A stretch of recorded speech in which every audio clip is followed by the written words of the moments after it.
আপনারা এখন যেই প্রাণীটিকে দেখতে পাচ্ছেন, প্রাণীটি নাম অনেকেই জানেন না। প্রাণীটি হচ্ছে ইন্দোনেশিয়ার কমোডো রিনজা দ্বীপে বসবাস করে। প্রাণীটির নাম হচ্ছে কমোডো ড্রাগন।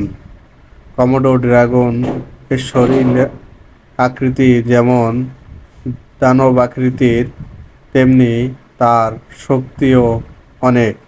সে হরিণ শূকরকে নিমিষের মধ্যেই শিকার করে খেয়ে ফেলতে পারে। কমোডো ড্রাগন দেখতে যেমন দানব আকৃতির, আসলে তেমনই ভয়ঙ্কর।